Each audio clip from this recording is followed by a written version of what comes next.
Welcome from my side. Welcome to this first regular breakout session here in this room today at the SpringOne Platform Conference.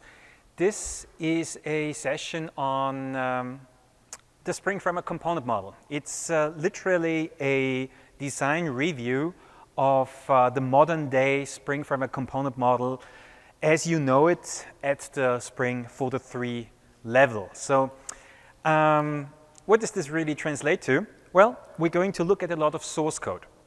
We're going to review certain design elements, certain design decisions in the core programming model one by one. This is basically a source code only presentation, but not a live demo, because we are doing a design study. We are going to review some of the design that went into the model. This is a little bit of a personal selection, component model highlights in the recent modern day Spring component model. Some personal favorites of underappreciated features. So some things in there that might be a little more nuanced than you initially perceived them. Some things you might not even be aware of. So I hope that there's something in there for everyone. It is at the 4.3 level. So we're going to see some new features, some refinements in the core component and configuration model that have only really been introduced in Spring 4.3, which shipped just, like 2 months ago, a couple of months ago. So very recent. However, I might single them out, mention that they are 4.3 features, but in the grander picture, this doesn't actually matter that much. We're going to look at the Spring component model in 2016, whether some of the features have been introduced in 4.0, 4.1, 4.2, 4.3, doesn't actually matter as much. So this is not a what's new. It is a personal selection of component model highlights with the state of the art in 2016. Of course, just a personal note on the background of this. I've been guiding the Spring component model all along, ever since its inception, since I've co-founded the Spring Framework project originally. I've been in charge of evolving this story, this component model, for, well, about 12 years now, 13 years even now. So I have a personal relationship with many of the design decisions in here.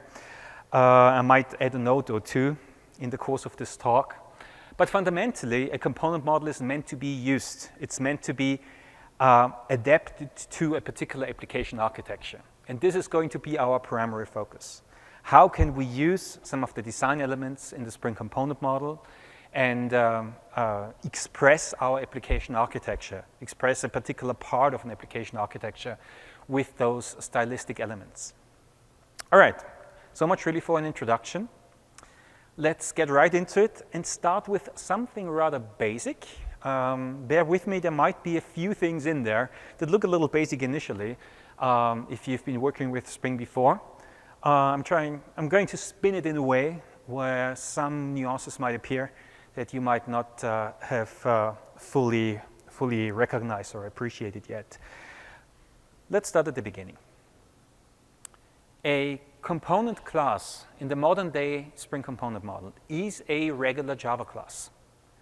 A regular Java class can do regular Java things. It can implement Java interfaces, it can declare constructors, it can declare methods for different purposes actually, like public service methods, like this update book method in this case here.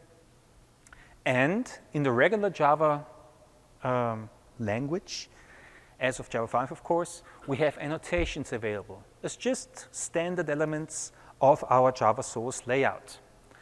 In the Spring component model, we really just bring those things together in a cohesive form that allows us to express typical component requirements and component characteristics for the use in Spring applications, in enterprise applications today.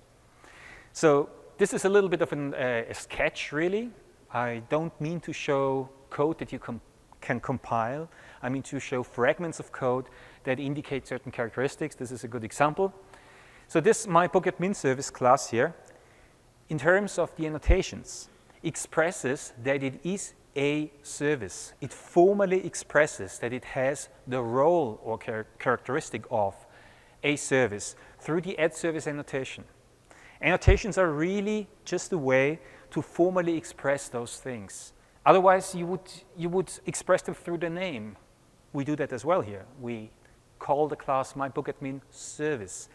But a name is a name. A name is just a sequence of characters that the compiler cannot really do anything about. Add service, in contrast to that, add service, the annotation, is a language element that the compiler can verify that it's used properly, right, in terms of required attributes, in terms of its very name. The notion of characteristics goes even further. We have distinct places, several places in a Java source file where we can actually express characteristics. In the Spring component model, we usually do that at the level where the characteristic actually matters and where it reads most nicely. So the lazy characteristic, giving a hint to the container about not having to initialize this class on startup if it's not actually used during startup. So it's a kind of lazy init flag of sorts. But here it's expressed as a characteristic. myBookAdmin service is lazy. myBookAdmin service is a lazy service. So if you dance around, through the order a little, you can actually read it like a sentence, which is the whole purpose, the whole point of the model. The annotations actually named in a way where they assist in that readability perspective. So lazy and service, the use of nouns and adjectives is very intentional here, and we see this continuing in the other two annotations on this slide. The transactional annotation down here, for example, expresses a characteristic about that a characteristic of that method. It tells us something about that method. The updateBook method is transactional. This annotation has not been named transaction attribute or transaction, or because this method is not a transaction, right? It is transactional. We're really trying to describe a characteristic of that particular annotated element of the method in this case. The updateBook method is transactional. In terms of what this really means at runtime, you of course, I suppose you're aware of Spring's transaction abstraction. The actual meaning comes from a transaction manager implementation.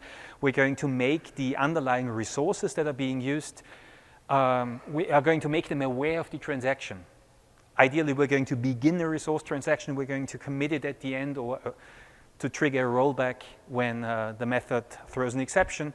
This is basically the runtime translation that the container applies. But from a pure source level perspective, we are looking at a piece of source code here. And this characteristic at transactional tells us something about our source code. This is also part of the story. The annotation-based component model allows us to read our code more nicely than when some of those characteristics are just externalized somewhere. We can look at a piece of source code later on. A future self can, or another team member, somebody inheriting the code, can look at the source code and immediately infer some characteristics from just looking at the Java language artifacts and the use of Spring annotations on them. Now, to wrap up this arrangement of basic elements here, let's look at dependency injection, of course, a core concern in Spring. We have a constructor here. The constructor accepts a dependency. This is a count repository. It's going to find a matching bean in the runtime application context for us and select it for passing it into this constructor. I mean, so much for the runtime behavior.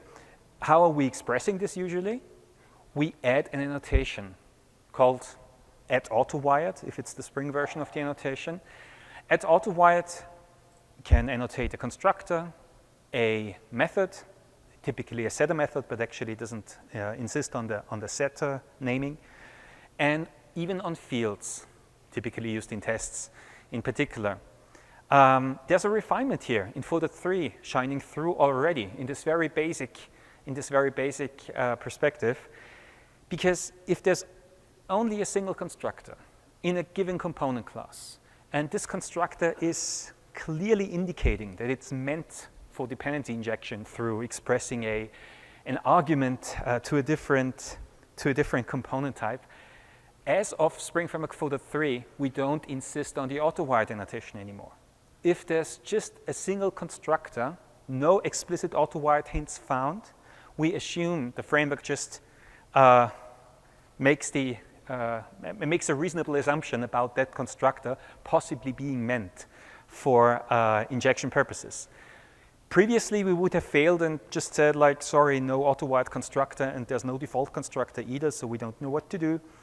Here, we're just trying to provide a more reasonable, more lenient default assumption. This is actually very, very useful in practice, because many of the components, many of the component classes designed according to these principles here, they will have exactly one constructor meant for injection purposes. So this is arguably the 80% case where you can just omit the @Autowired. From a design perspective, I nevertheless recommend putting it there, because the @Autowired tells you something about the constructor. This is an Autowired constructor. It's meant for dependency injection purposes in Spring terminology. So it still tells you something about the constructor. But as of Folder 3, you don't have to annotate it anymore, which is particularly useful for classes which otherwise would not have any Spring annotations at all.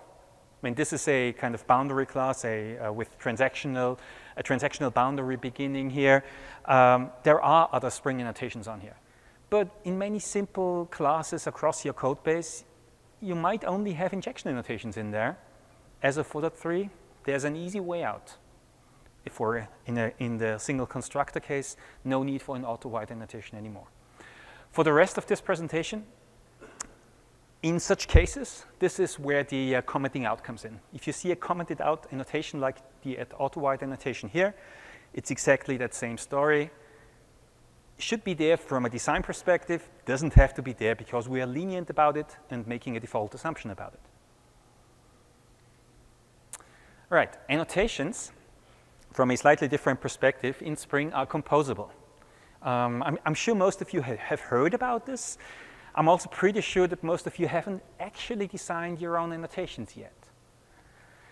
Composable annotations is actually a long-running story in Spring. We started it in anger in Folder 2 and only really completed it in Folder 3. Custom annotations are just Java artifacts like anything else, right? A public interface, just put it in your code base, give it a custom name, and use it as what it is, as an annotation. Annotate your own classes with it. So a custom MyService annotation, like declared above in the snippet above, can be used on any number of component classes, or even just one, but it can be used in your code base at any number of elements. So a myBookAdminService class annotated with @MyService just tells you something about that class for a start, right? This is a particular kind of component. I crafted that annotation myself, so I kind of put some meaning into it. Of course, in practice, do not ever call this MyService, right?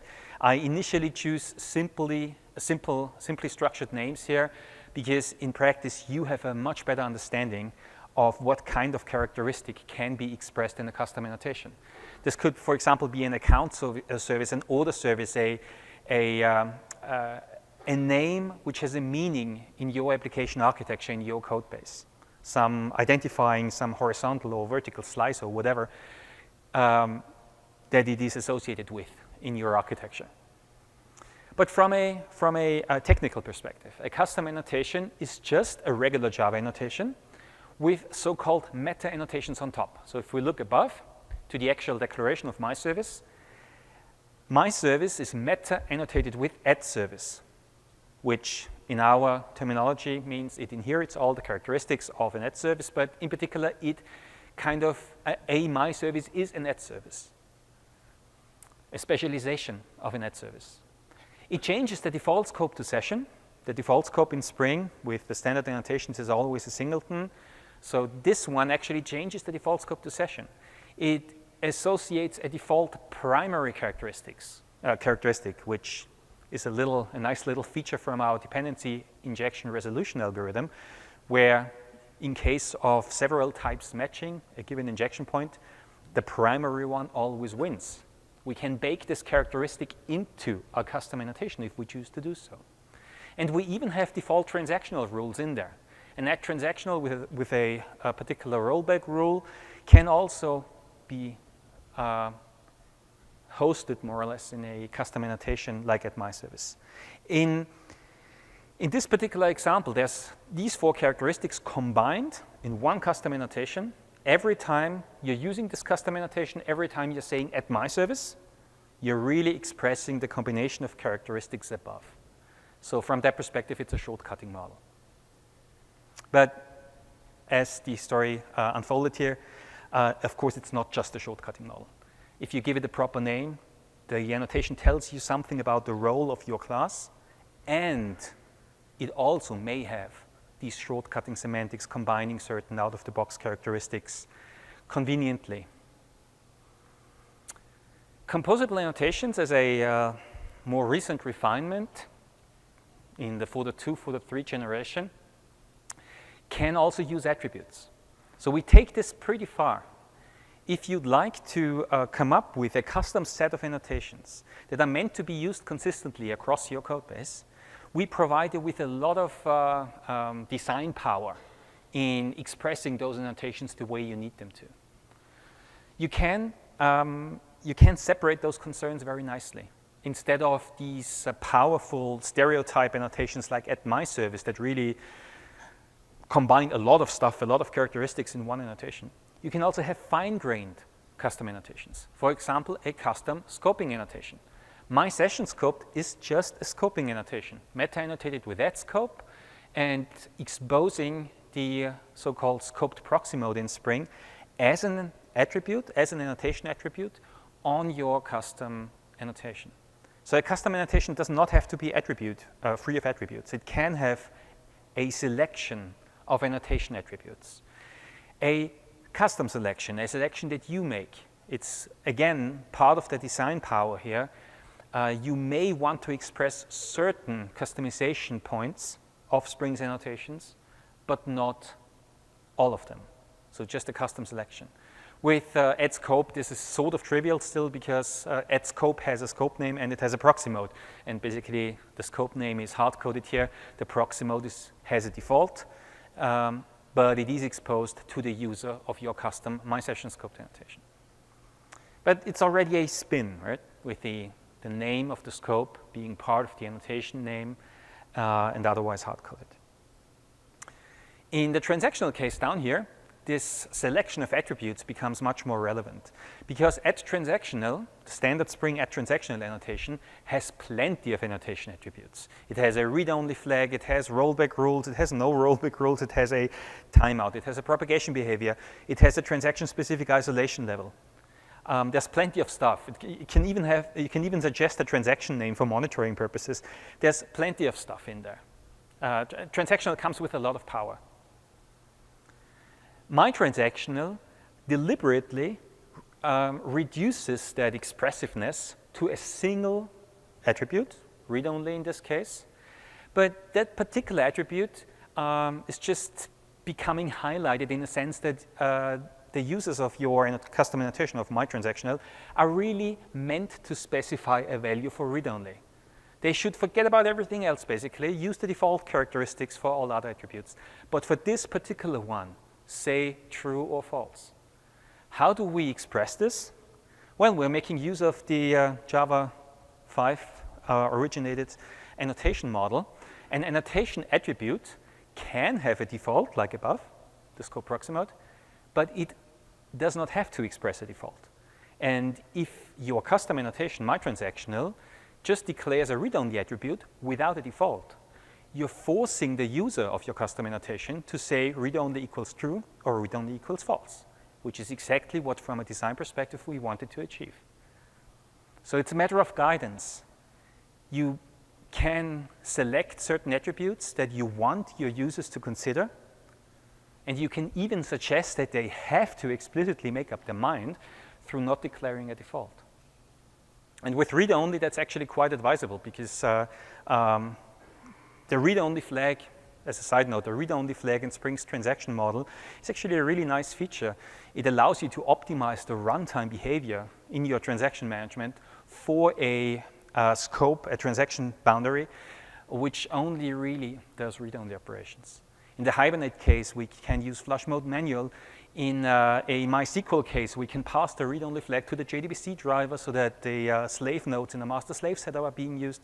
The read-only flag can actually lead to a lot of runtime optimizations. But in order to apply those, the framework really needs to know whether you only mean to read within a particular transaction boundary. So this actually is kind of a double recommendation. You can craft your own annotations for those purposes, but even if you're using Spring's standard at transactional, consider the read-only flag. Set it to true if all you're doing is reading, which in many applications is actually the case in 80% or 90% of what you're doing. Now, there's a lot more to this, but we've hinted at enough power in our annotation, in our composable annotation model here.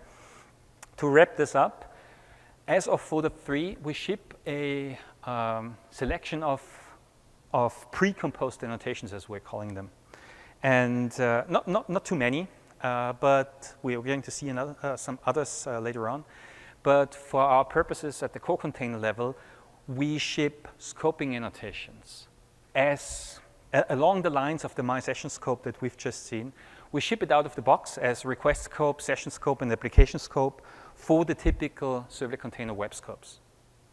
We actually follow some other Spring projects here. So the core framework historically did not ship pre-composed annotations at all.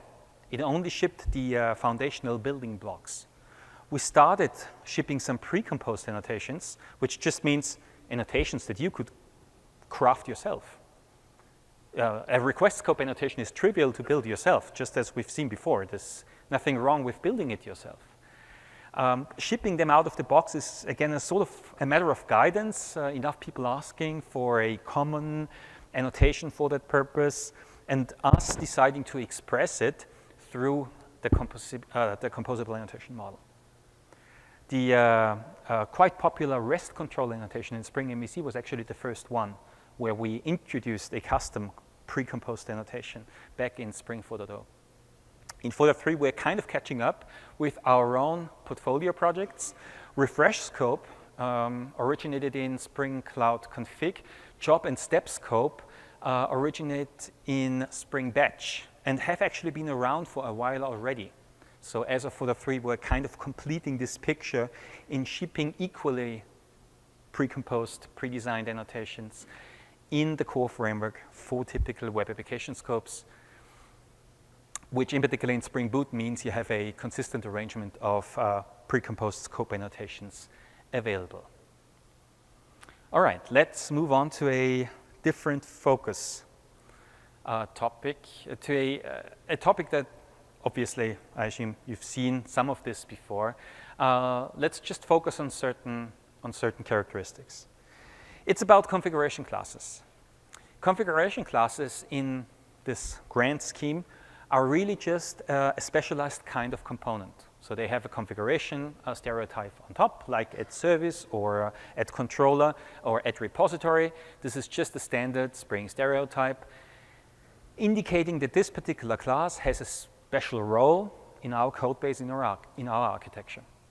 And this special role is defining further beans, exposing further bean definitions to the container in the form of add bean methods. So add configuration classes typically, but not necessarily, only consist of add bean methods.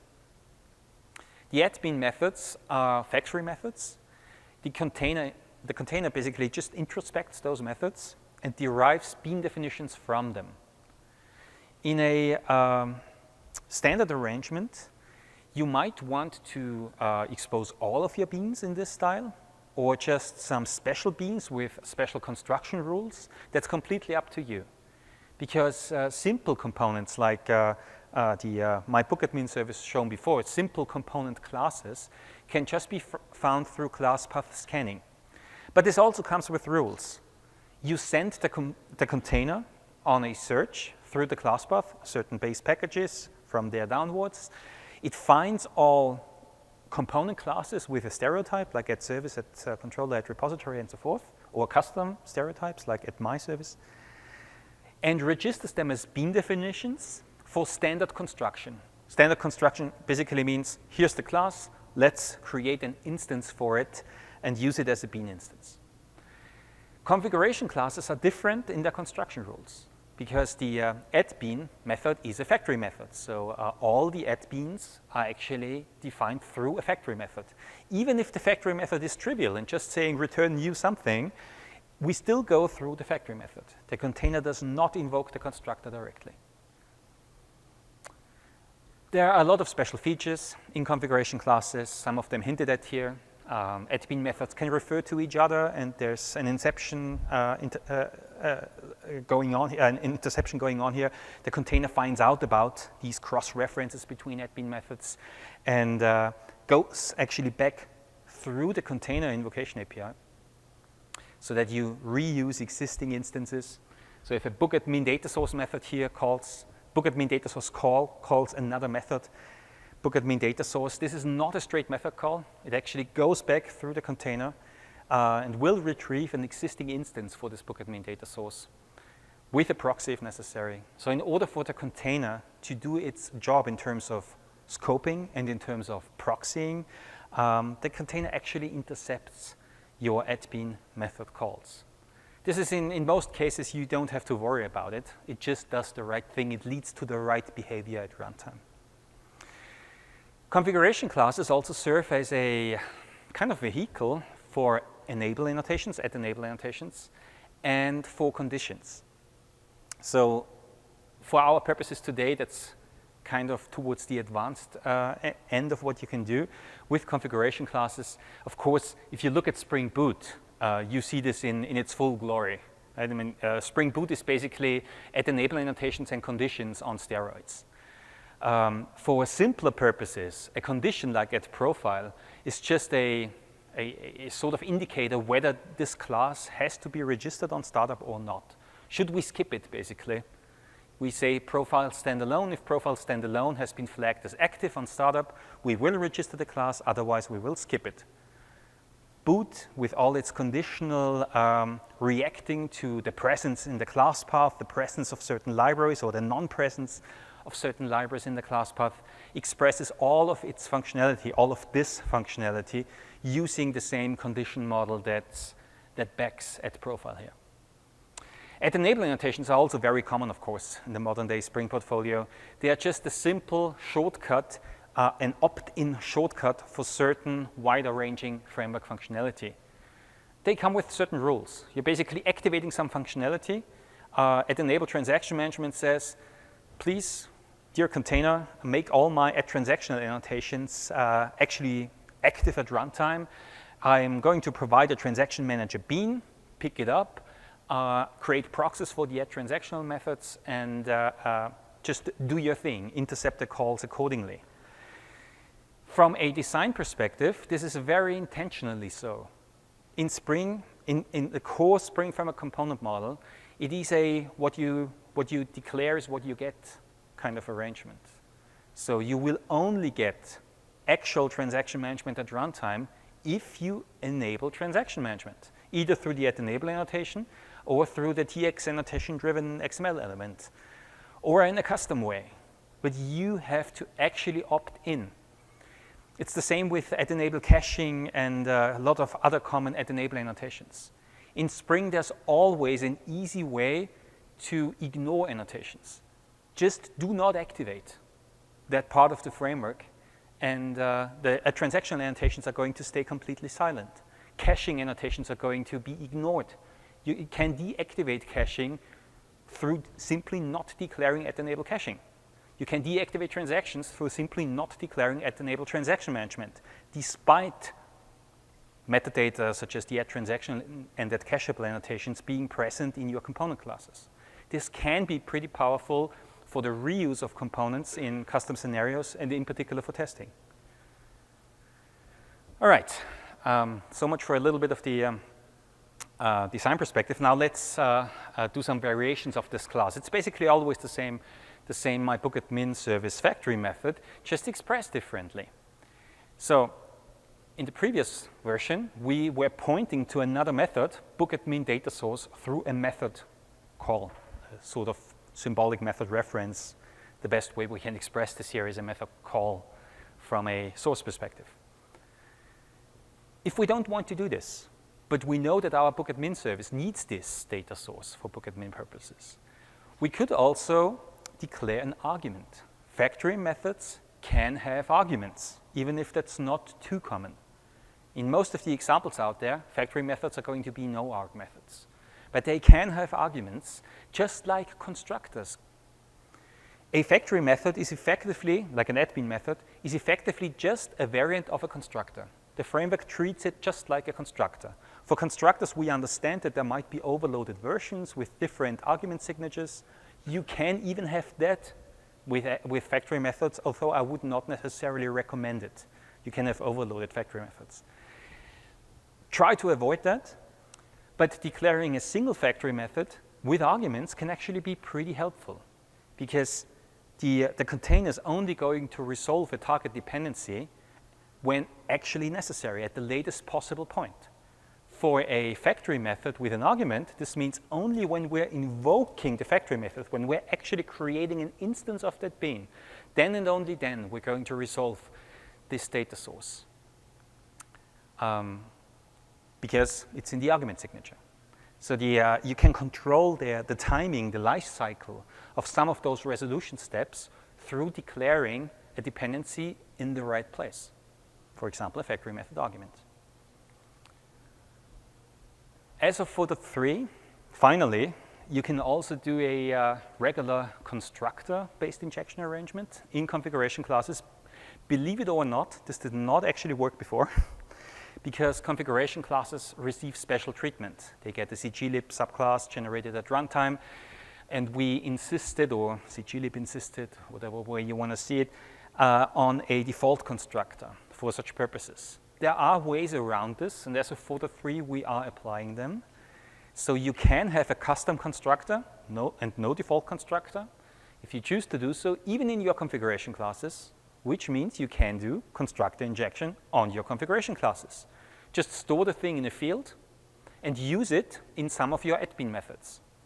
Of course, this means that the dependency is going to be resolved at the time of constructing your configuration class instance. Configuration classes are regular Spring components, as we discussed before. They actually have a life cycle, and they have a shared instance. This is why you can do this, like in any other Spring component. We're really closing a bit of a gap here in Spring for the 3 that you can finally do configuration constructor-based dependency declarations on a configuration class. Closing a consistency gap of sorts, you could say. Now, configuration classes are, to a large degree, regular Java classes. I mean, they are post-processed using cglib. If you have the configuration stereotype, that's what happens by default. You can have admin methods on regular classes. Don't declare add configuration, and there's no cglib subclassing. So cglib subclassing comes from add configuration, not from the admin methods. But anyway, they are regular Java classes to a large degree, and you can do regular Java things. You can, for example, extend the base class. You can choose to craft a configuration fragment in the base class, and the concrete class just overrides certain abstract methods to complete the arrangement. So you can have an arrangement where you're trying to guide developers towards this is the configuration necessary, but I'm leaving some things open.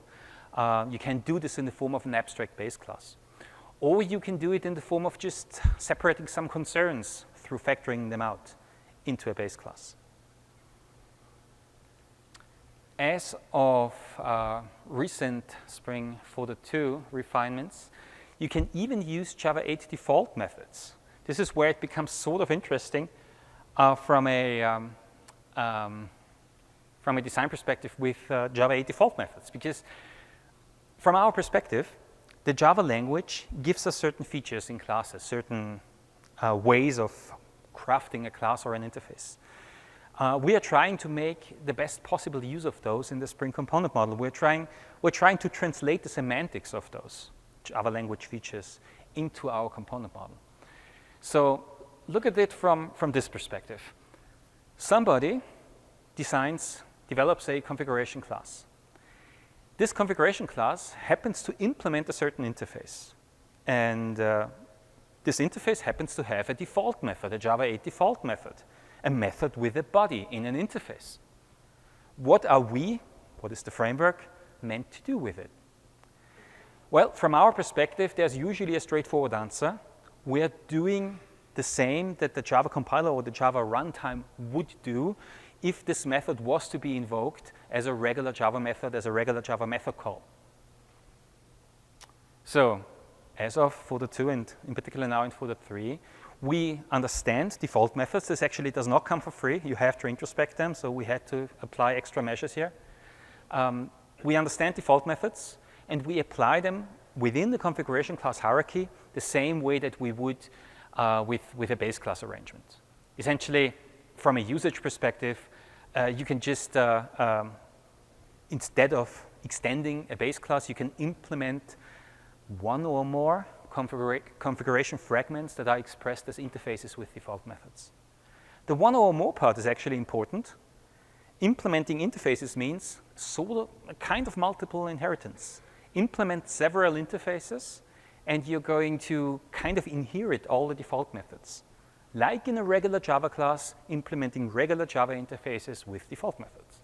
Same semantics, same overriding semantics if the concrete class happens to override such a method. So there's no extra rules really, just standard Java language rules for Java 8 default methods translated onto the configuration class model. This may be a little bit of a niche feature, but it actually has an audience out there. Quite a few people really like this. They craft little independent fragments and combine them through implementing all of them in a concrete configuration class. Keep in mind that configuration classes can be found through class path scanning, but you can also register them explicitly, where some of those things make a bit more sense. Imagine that you're bootstrapping a Spring application context through just saying, new annotation config application context, here's a configuration class, or here are several configuration classes, passing them in by reference, just .class. You can easily do this. You don't have to have component scanning active for using configuration classes at all. And if a configuration class serves as an entry point into a particular subsystem of your application, it makes a ton of sense to have one or just very, very few configuration classes, bringing in other configuration elements through either import declarations, add import declarations, or through this kind of inheritance model. All right, so much really for that. Let's switch to a different perspective again.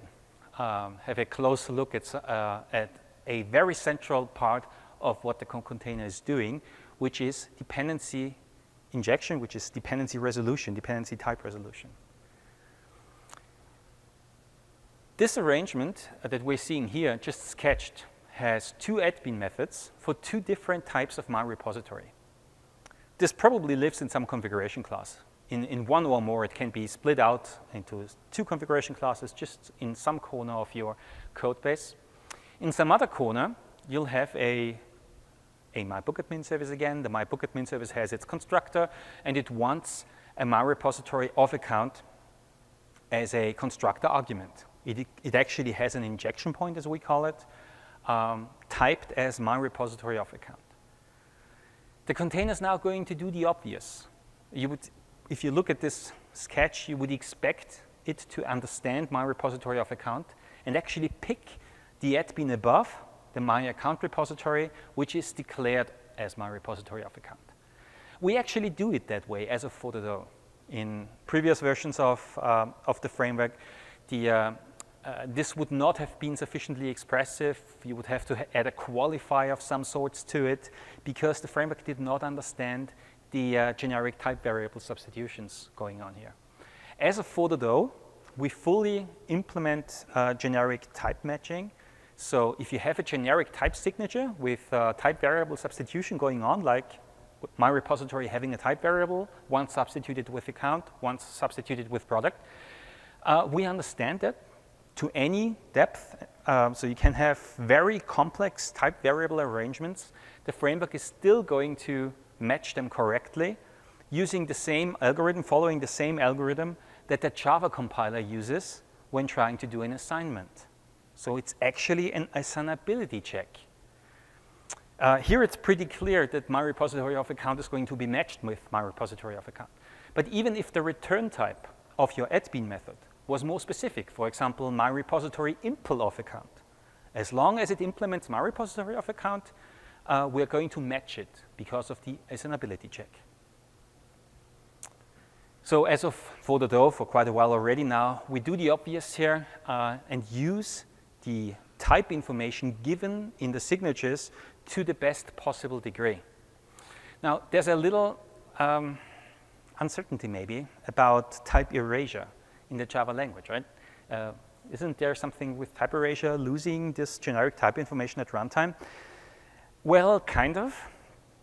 An instance of a particular type does not know about type variable substitutions that have happened when instantiating it. Unless there are somewhere in its implementation hierarchy, that information is lost. However, if a type variable substitution, a nested generic type declaration, actually happens in a signature, like in a method parameter, constructor parameter, method return type, or a field type, the information is actually preserved. It's a little convoluted to obtain it at runtime, but it's there in the class file and can be read through standard Java reflection. And this is exactly where Spring gets it from. So Spring basically does Java reflection in all its power to find out about those type declarations in the signatures. And it's going to match them accordingly to the best possible degree. So it's actually not just the constructor and method and field signatures. Type information is also preserved in extends clauses and implements clauses. So if you have a my account repository class, which declares implements my repository of account in its implement signature, we can also infer the information from there. Type information, generic type information is actually preserved in a lot of cases. And in particular, in almost all of the cases where from a Spring component model perspective, where we actually benefit from it. All right, a couple of little twists, more towards the subtle end of the spectrum. We can inject not only single references, we can inject lists, collections, arrays, of a particular target dependency. And as you would expect, those can of course be nested. Like a list of my repository of account, the container knows what it means, right? It's a my repository of account target in its default assumption, and we're going to look for all beans matching that type. We're going to turn them into a list and going to pass that list into the constructor. And that list can even be ordered. So if we have add order values on our add-bean methods, the container is even going to sort them for you, to pre-order them for you. You're going to get a sorted list injected. As of 4.3, there's a little bit of a gap closed in having a different interpretation of what a list means. What if in an add-bean method, the return type of the add-bean method itself for a particular bean is list of account? And the injection point says, I want a list of account. Does this mean a list of individual account beans? Or does list of account indicate that it wants to be matched to that single bean, which is returned as a list of account? The framework actually understands both scenarios now. Previously, there was you could get there with qualifiers, you could get there with at resource injection. There were ways of getting there, but they were all a little non-obvious. as of for the 3, this is basically a first-class scenario. If we encounter this at runtime, we're going to understand that this can be an equally direct match. That list of account could just point to that bean list of account above. So we're going to inject it without any extra fanciness, no extra metadata or different kind of injection point needed here. But that's a very recent refinement. Now, another somewhat recent refinement in the for.x generation is the usage of @lazy, not only for the bean definition above, where a bean itself can be marked as lazy, which means don't construct it on startup unless necessary. We have a different @lazy hiding on this slide, which is the constructor argument. My bookadmin service says, I want a lazy my repository of account as an argument here. This is a slightly different meaning of lazy. The other end of the relationship, right? Not at the declaration point, but at the injection point. The injection point, the one that requires access to this other repository here says, you know what? I need a my repository of account, but I do not need it right now. I'm actually happy enough if you give me any reference that I can call methods on later on. I'm not going to use it immediately. Initially, I'm just going to store it, and I might use it later on. This is basically what @lazy has been designed for. It indicates to the container that the given dependency does not have to be fully initialized quite yet. So in a, for example, circular reference scenario, a lazy marker can immediately resolve a circle. A circular reference is only a problem if both ends of the circle insist on getting a fully initialized other. If A wants a fully initialized B and B wants a fully initialized A, there's a chicken and egg problem. If one of them or both of them say, I'm happy enough with a lazy reference to the other, the problem in most scenarios simply goes away. And semantically, from a source perspective or from the perspective of your consuming component here, it's actually the typical case almost, for constructor injection at least. If you're receiving a dependency as a constructor argument, in many, many, many cases, you're not going to use it immediately. You're going to store it in a field, and you're going to use it later on as service method calls come into your component. So @lazy is actually a very common case. It expresses a very common characteristic. The default, however, is and remains that a dependency is fully initialized at the point of being injected into some other component. If you are happy enough with a lazy reference, you need to say so. This is exactly what we're giving you as a design element here. Now, slightly different perspective again. Bit of a side note, a little detour almost. We've exclusively been talking about Spring annotations. Annotations declared in org.springframework.something, like @Autowired, @transactional, and so forth. And all the stereotypes, like @service, @control, @repository, @configuration, @bean, they're all Spring annotations, with Spring semantics coming out of Spring packages. The core container understands, for quite a number of years already, understands standard annotations coming from JavaX as well. They are standard in the sense of having semantics defined outside of Spring. So JSR 250, for example, defines javax.annotation containing @resource, @predestroy, @postconstruct, and @managedbean as annotations with very simple semantics that we do not control in Spring. So we interpret them or include them in the Spring component model in one way or the other. This little exercise here is our myBookAdmin service, purely expressed with JavaX annotations. So no Spring imports here. A stereotype that's replaced with @managedbean, so no Spring @service, just a JavaX annotation managedbean marker, which allows us to find it through component scanning. So if we're going on a component scan search in your class path, we're also going to find such managedbean annotated classes and going to register them as Spring managedbeans. A very direct translation of the semantics there. instead of add Autowired, you may also use add inject. Actually, in a single constructor case, you can also omit add inject. So in that sense, this could almost be commented out here. But add inject doesn't have semantics for non-annotated constructors. So if you want to stay close to the semantics of javax.inject add inject, do annotate even single constructor scenarios. And pre-destroy and post-constructor, what Spring calls destroy methods and init methods with very actually useful JavaX annotations being used here. There's a little special twist in there even. The signature, my book admin service, the constructor, says I want a provider of my repository of account. Provider actually comes from javax.inject. javax.inject actually has an extra feature. It's not just the inject annotation. It also comes with this provider interface, just having a get method, allowing to express a kind of lazy reference to a target bean. So this is the standard javax inject way of saying, I'm okay with a lazy reference. Give me a provider to this other bean. And only when I'm going to call get on the provider, only then I insist on a fully initialized bean. It's basically like add lazy, but with a provider hook instead of a lazy initializing proxy.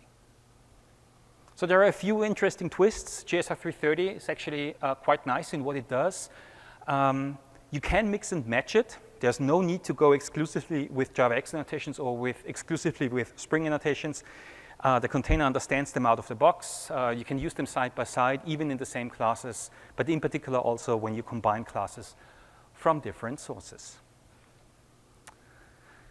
Along the same lines, we have a nice little Java 8 twist here. If your signature says, my book admin service constructor signatures matters here again. If the signature says, I want an optional reference, an optional of my repository of account.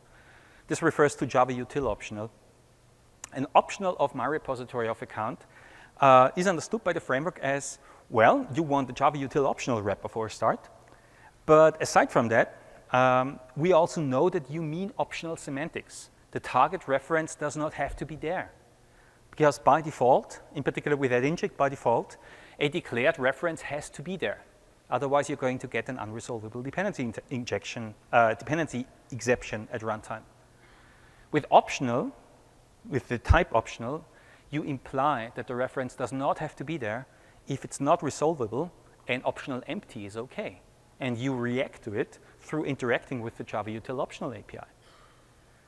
This is somewhat similar as the required flag on the Spring at Autowired annotation, which we haven't shown here. But it actually reads pretty nicely, and it resolves pretty nicely at runtime. We do this to injection points. We also do it to parameter declarations in Spring MVC. So, for example, a Spring MVC request parameter, you can choose to declare it as optional of string or optional of integer of something. And we imply the optionality from the type declaration then, instead of you having to say request param required equals false. We do that across the framework, but this here is a particularly important point in the core dependency injection model. We've been talking about Spring MVC. Let's switch gears and actually do a few extra bits from Spring MVC land to to get towards the end of our story here. Of course, most of you have seen a Spring MVC controller or many Spring MVC controllers in many different forms. An MVC controller is basically a special type of bean. It's a regular Spring component bean managed by the Spring container according to the same rules. It can have instance states, it can have a scope, and so forth. Add controller is just a stereotype like add service or add repository. This one, or add configuration, this one has a special role. Like add configuration with its add bean methods, and Spring MVC controller has request mapping methods. And the Spring dispatcher, in the servlet dispatcher, understands that each such request mapping means binding a certain incoming request to this handler method. Now, so far so good, really. We have a couple of parameter level annotations coming up again here. We have path variable, request param, request header, cookie value, plenty of annotations that you can use to define, to enrich the declaration of certain parameters of your handler methods. Like you can use addLazy at the parameter level of a constructor for dependency injection purposes. In the same design mindset, you can use addPathVariable to say this long ID here is not just any long ID. I want it to bind to a path variable of the same name. So we're using a very similar or the same annotation design mindset that we consistently apply at the core container level. We are using the same mindset for our endpoints, Spring MVC to begin with. Now, a 4.3 twist. In 4.3, we ship precomposed mapping annotations for the HTTP methods. So instead of saying request mapping, this is the path restricted to method get or to method post, instead of doing it with annotation attributes like here, 2 attributes for each mapping really, in most cases, we have a twist of the same annotation expressed in a different way. A custom annotation, you could think. Just create them on your own, right? Get mapping, meta-annotated with request mapping, a path alias, and a implicit default of get for the method. Get mapping obviously means HTTP get, post mapping HTTP post. The HTTP method can be inferred from the annotation itself, which reduces the typical need for attributes, for annotation attributes, to 1 attribute only. And in the Java language annotation model, if you only have 1 attribute, you can declare it as a value, where value doesn't have to be specified, so you just nest the value in there. No need to say path equals here. So the main reason why we're doing this is to get rid of the path equals, method equals part, to shorten the declarations to just a nested value, which is the path, and to having the method inferred from the annotation name. If you want to be more specific and have, for example, headers or params conditions or produces and consumes clauses, you can still do this. You have to say path equals again then. But nevertheless, it's a shortening because the method equals get and method equals post part can be dropped, and that's actually inferred from a pretty concise annotation name. We do this for the commonly used HTTP methods for Spring handler methods. So for get, post, put, patch, and delete. You're not going to find a trace mapping or options mapping because as of 4.3 in particular, those HTTP methods are typically handled by default in the dispatcher. We introspect our available mappings and will send a corresponding options header back.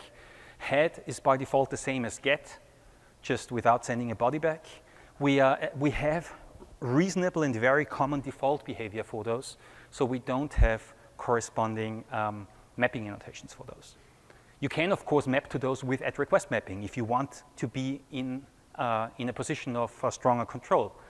But for the typical 80, 90%, 99% case, probably get mapping and post mapping are your friend, probably. So who actually likes the get mapping, post mapping style over the longer winded request mappings? Can you see yourself using those? I have, there's a lot of stories to tell, and we're probably short of time here. But we had long-winded design discussions about those, whether to do those, what to name those. Lots of people argued, you can craft them yourself. It's just an annotation declaration, just a composed annotation. Yes, you can, but this is a very common case. And in particular with the default options and head behavior in 4.3, we really wanted to have a more direct, a more guiding way for typical RESTful endpoints. And so in the end, we decided to have Spring-minded names still saying mapping, but with the convenience baked in get mapping and post mapping, avoiding the extra attribute. So to wrap up our endpoint story, while it is very common to have HTTP endpoints, even at the core Spring Framework level, there are different kinds of endpoints as well. For example, in Spring's WebSocket support, which is part of the core Spring Framework, a Spring WebSocket controller can have mappings to a message protocol, which runs on top of WebSockets typically, but not necessarily even. This is the STOMP message protocol, and our out-of-the-box support for STOMP messages, standard STOMP messages and subscribe requests. So instead of request mappings or get mappings and post mappings, in the same design mindset, our STOMP endpoint model has subscribe mapping and message mapping. Very similar design model, very similar annotation naming even, binding to a certain kind of incoming request, translating it onto a handler method. Here, of course, we're talking STOMP messages, so we can bind STOMP message payloads onto our arguments here and not HTTP requests. But the point is, the design mindset behind the endpoint model is very consistent. If you understand Spring MVC's design, you'll find yourself comfortable using the STOMP endpoint model since its design is very similar. With GMS, we are trying to do something along those lines. GMS is a little different because in GMS there are no traditional endpoints, no mappings really. In GMS you have to register a listener. A listener has special semantics. We are following the listener naming for that reason. But design-wise, it still is very similar. A handler method annotated with @GMS_listener. If @enable GMS is active, we're going to register those with the GMS connection factory that you declared, and are going to register each of those endpoints as a listener on your given connection factory. In a simple case, all you have to do is specify a destination. But as it is with GMS, it's hardly ever the simple case. So if you want to be more specific, Spring's GMS listener is a specific GMS binding. It gives you all of the configuration expressiveness that GMS brings onto the table here. So you can specify not only a destination, you can specify selectors, concurrency hints, point to a specific factory definition, point to a specific response destination. In Spring's endpoint model, like with Spring MVC, it's always about making the mainstream case straightforward, very straightforward, and as concise as possible. But there's always a way to dive deeper, always a way to be more expressive, to dive into the power of the particular endpoint model. In Spring MVC, you can always go down to the servlet API level. You can declare a servlet request as an argument and do anything you want against a servlet request or servlet response. We always allow you to dive deeper. The same with GMS, if necessary. Of course, in an ideal world, all the endpoints would be very trivial, but we know that they are not, right?